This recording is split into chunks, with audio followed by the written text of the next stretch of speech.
রহিম আজকের students for সভরেনিটি Dhaka বিশ্ববিদ্যালয় কর্তৃক আয়োজিত বাংলাদেশের সার্বভৌমত্ব এবং অখণ্ডতা সুরক্ষার জন্য সব ধরনের ষড়যন্ত্র রুখে দেওয়ার এই প্রতিবাদ সমাবেশে উপস্থিত সব সুধীজন এবং সচেতন নাগরিক সমাজকে জানাই আমার পক্ষ থেকে সালাম। আসসালামু আলাইকুম রহমতুল্লাহি ওয়া বারাকাতুহু।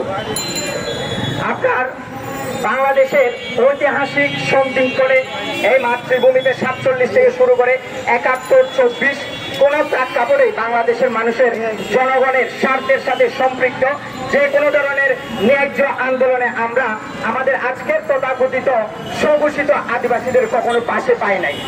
কিন্তু আজকে যখন শাহবাগ পাড়া এবং কিছু হচ্ছে আপনার এনজিও পাড়ার তথাকথিত সুশীলরা যখন এই আমাদের হচ্ছে আপনার পাহাড়, এটাকে আমরা পাহাড় এবং সমতল এই জিওগ্রাফিক্যাল আপনার যে পার্থক্য, এটা ছাড়া আমরা আর কোনো বিভাজনে বিশ্বাসী নয়।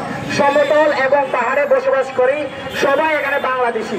আমরা যখন কোনো হচ্ছে মুসলিমকে ডাকি, এই জুবাইয়ের মুসলিম এদিকে আসো, এভাবে ডাকি না।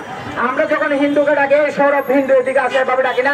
ঠিক তেমনি আমরা এই বাংলাদেশে কাউকে চাকমা, মারমা এবং বং এবং ত্রিপুরা হিসেবে দেখতে চাই না। আমরা সবাইকে এই বাংলাদেশে বাংলাদেশি হিসেবে দেখব।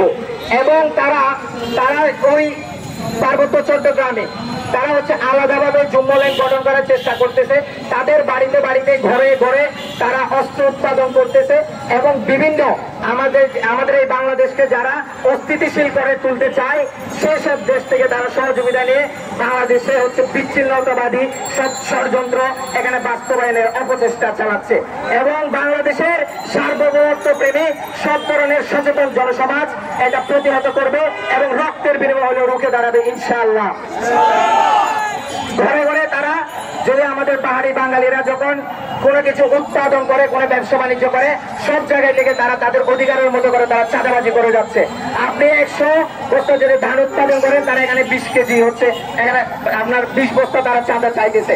আমাদের মা বোনদেরকে ধর্ষণ করতেছে এবং তাদের যে ঘরে ঘরে মাদকের বিস্তার এবং তারা যে অস্ত্র শস্ত্র তাদের বাড়ি ঘরে রাখতেছে, সেসব জিনিস যখন বাংলাদেশের শান্তি শৃঙ্খলা রক্ষানোর জন্য আমাদের ভাইয়েরা যখন অবগত করতেছে, তখন তাদেরকে নিয়ে গুম হত্যা করা হচ্ছে। এবং এই গুম হত্যার বিরুদ্ধে আমাদের সুশীল সমাজে কোনো প্রতিবাদ নাই। আমরা তাদের এরকম একচুকা নীতির তীব্র নিন্দা জানাচ্ছি।